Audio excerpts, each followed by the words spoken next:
Today we're going to look at coefficient of friction problems, and we'll start with number one. It says a force of 50 newtons is used to drag a 10 kilogram box. So the easiest way to do this is to start with diagramming out your image. You have a 50 newton force. We're going to say it's going to be pulling to the right like this. So put FA, 50 newtons.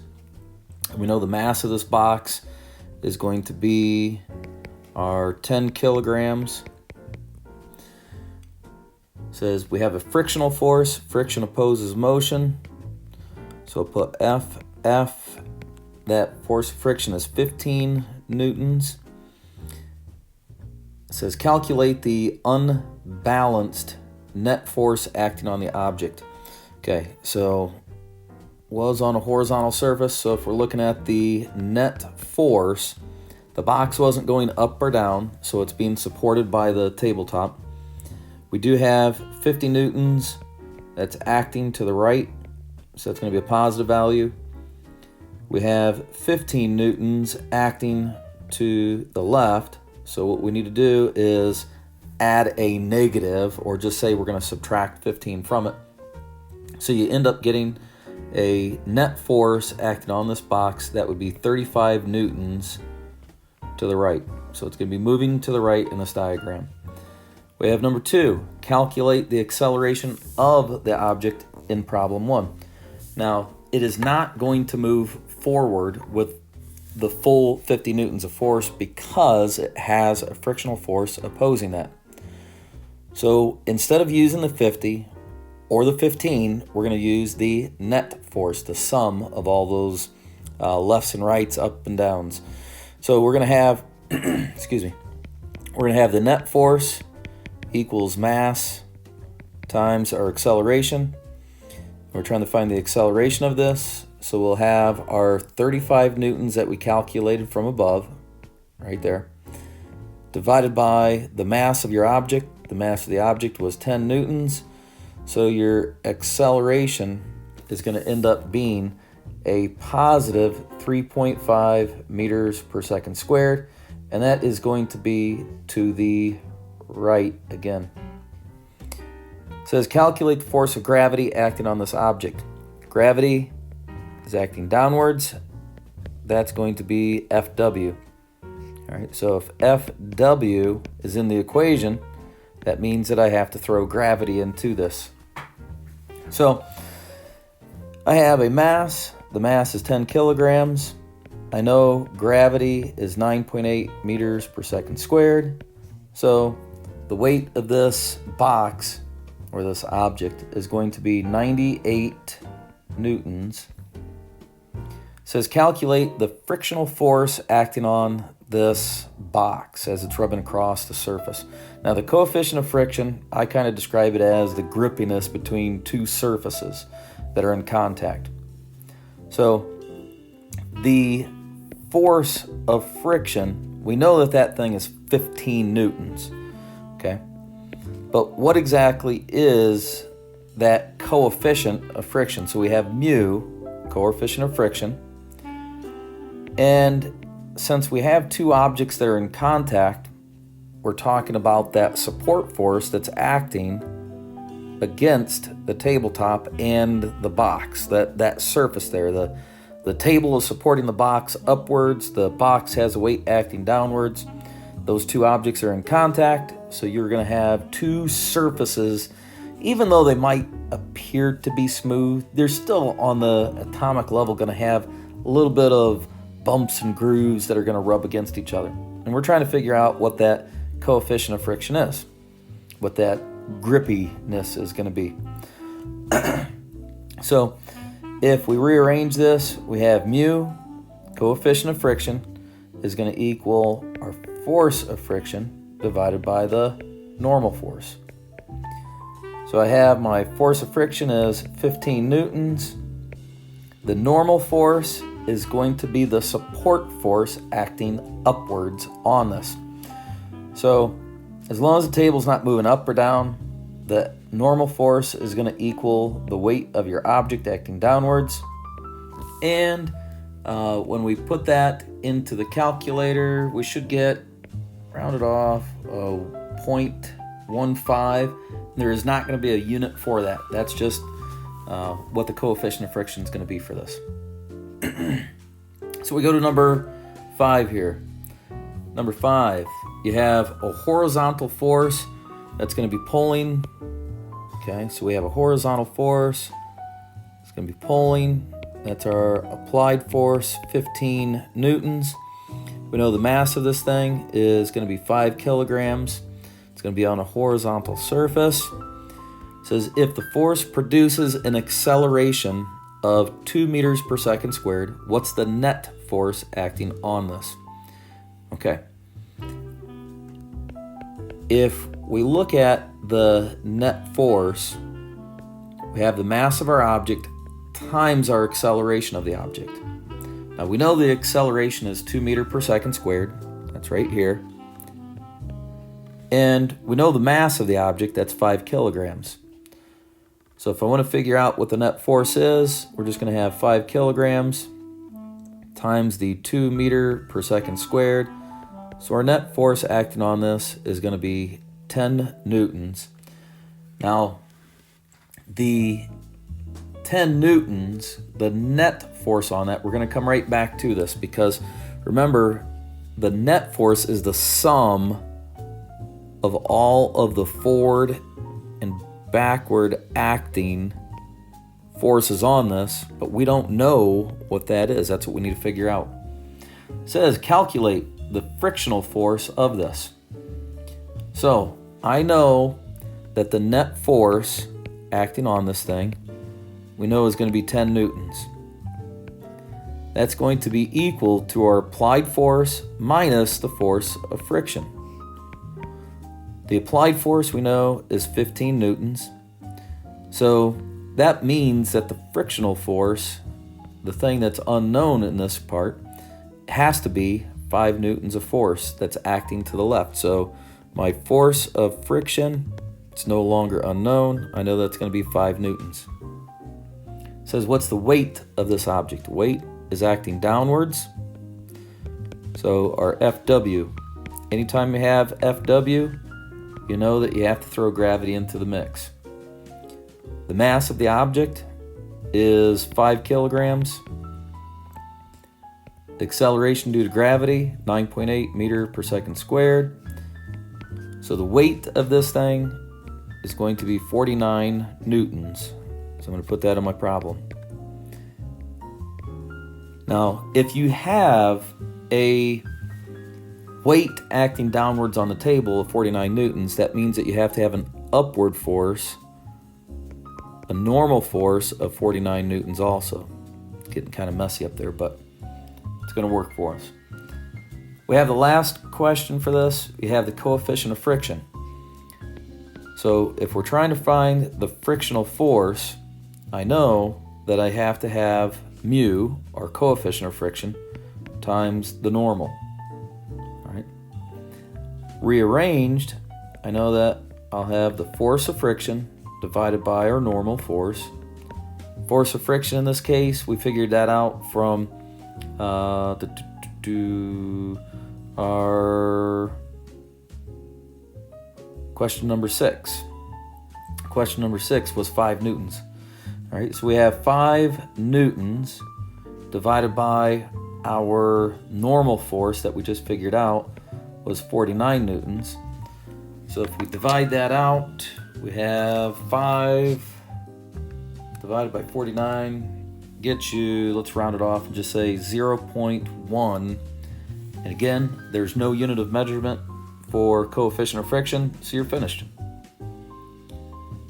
You have number 9. Number 9, you have a mass moving along a horizontal surface. And we know the mass of this thing is 2 kilograms. It's moving at a velocity of 10 meters per second. And we have a 5 Newton frictional force acting on this. So let's say this thing is moving to the right. All right, so our velocity to the right is going to be 10 meters per second. And it's going to the right like this. You have a frictional force acting against this of 5 newtons. All It says calculate the net force acting on this. Now, in this particular problem, it doesn't say anything about a force being applied. See, in the previous one, it said that you have a horizontal force pulling it. So we had to add a vector to the right. In this problem, it doesn't say that there's any forces pulling this thing. We just have friction that's occurring on this. So this would be maybe an example of a ball that's kicked and then it's rolling, or it's going across a surface and you have frictional forces acting on it. So eventually this thing's going to slow down. But that's not the question that's being asked. The question being asked is, what is the net force on it? Well, the net force is the sum of everything that's acting on it, and I don't have anything to the right, so I just have 5 newtons that's acting to the left. So I'm just going to put a negative value on there. We don't have to have the negative on. The negative is just for me to indicate what direction that this thing is moving. It says calculate the acceleration from our problem. So if we have net force equals mass times acceleration, you're trying to find the acceleration, you have net force divided by mass. I know the net force I figured out from before was at -5 newtons. The mass of your object is 2 kilograms. So my acceleration is going to be a -2.5 meter per second squared. Now see, I left the negative on there because what that's telling me is that if I have a negative acceleration, the object is going to be slowing down. Number 11 has what is the weight of the object. Fw is acting downwards. Anytime you say Fw, you know you have gravity that you have to throw in. So our mass of the object, it was 2 kilograms. I know gravity is 9.8. So when I put that into our calculator, you're going to end up with 19.6 newtons. So put 19.6. Now if I have a weight that's acting downwards of 19.6, and it's not falling through the table, it's not jumping up off the table, that means that I have to have a normal force that's acting upwards. That support force has to be 19.6 also. Okay, we go to number 12, the last part of this question. It says, what's the coefficient of friction? Well, if we have friction equals our coefficient times our normal, again, rearranged, we're going to have mu equals frictional force divided by our normal. Frictional force said that it was a 5 Newton force that's acting to the left. We could throw the negative on if we want, but it's not going to make a difference. And it says that we have 19.6 newtons is our normal. So if we punch that into the calculator, should be 19.6. Let's round this off and go 0.26 for our coefficient of friction. Should be like 0.255, but we'll just say 0.26. Go on to number 13. Number 13, you have a 40 Newton force is applied horizontally to move this box. So we'll put our applied force, 40 newtons. The box has a mass of 20 kilograms, and it's moving at a constant, all right, here you go, constant velocity across the floor. Now, if you have a constant velocity, that means that you have to have, let me try that up again. You have to have a balanced forces, a net force acting on this of 0. In order to have it at a constant velocity, you can't have an acceleration. So our acceleration in this case is going to be 0 meters per second. Again, one last time, because it's a constant velocity, you're not going to have it accelerating. And if the thing is not accelerating, then you have a net force. We don't even need to plug a formula into this. Our net force has to be 0 on that. It can't be anything else. If it had a net force greater than 0, the thing would be accelerating or decelerating. It says, what's the weight in the problem? Well, our weight, Fw, is going to be our mass times our gravitational pull again. I know that the mass is 20 kilograms. Acceleration due to gravity, 9.8 meters per second squared. So we have 20 times 9.8 is going to be 196 newtons. And if that is 196 newtons, that means that the normal force, the support force acting up, has to be 196 newtons as well. You got to figure out our coefficient of friction. Well, you have our frictional force equals mu times Fn. So you have mu, we have our frictional force divided by our normal. The frictional force was 40 newtons because we had balanced forces. It wasn't going to be accelerating anywhere. And then we had our normal force of 196 newtons. So we have 40 divided by 196 gets you a coefficient of friction of 0.2. We have number 17. This should be our last question for the day here. Number 17. You have an 80 kilogram person that slides across the ground. Okay. And we'll say that the person's going to the right. And it says you have a kinetic friction. Kinetic means that it's in motion.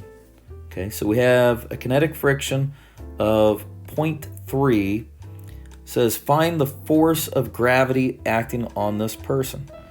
Okay, so the first part, what is the person's weight? Mass times gravity. You have an 80 kilogram person, and we have gravitational pull. So 80 times our 9.8 gets you 784 newtons worth of weight. I'm going to put this on here since we're right here at this moment. If that's the weight acting downwards, then I know the normal force has to be 784 newtons as well. Problem says that we have the person, they're sliding along the ground, but it doesn't say that they're being pulled, it doesn't say that they're being pushed. It only says that you have a frictional force. So this is kind of like that one previous to this. So we have our force of friction. We could even put a little K in here to indicate that it's the kinetic friction, or we could put S if it were static friction, if it were stationary. But we'll just stick with what we've been doing. We got to figure out what the frictional force acting on this would actually be. So number 18, you have our force of friction. That's what we're trying to figure out. We know what mu is. That's the 0.3, this thing right here. And we know the normal force. That's that 784. So I'll take my coefficient of friction, that 0.3, times our normal force, the support force. So I have 784 times 0.3 gets you a force of friction of 235.2 newtons. It says what's the net force acting on this person? Well, again, since there is no force pulling the person to the right, the only thing that's acting on this would be the frictional force acting against them. So the net force on this is going to be since I have my arrow pointing to the left, I'm going to put negative 235.2 newtons. It says what is the acceleration, or in this case, it's going to be a deceleration of the person. So net force equals our mass times our acceleration. And we're trying to figure out what the acceleration is. So we'll rearrange this first before we put any numbers in. Good habit to have. So we have negative 235.2. That is the net force. That's that frictional force that's going to be slowing the person down. We know the mass of this person is 80 kilograms. So 235.2 divided by 80 gets you an acceleration of negative 2.94 meter per second squared. Okay, so that's some of our coefficient of friction problems. If you have any questions, like always, make sure that you ask for some help.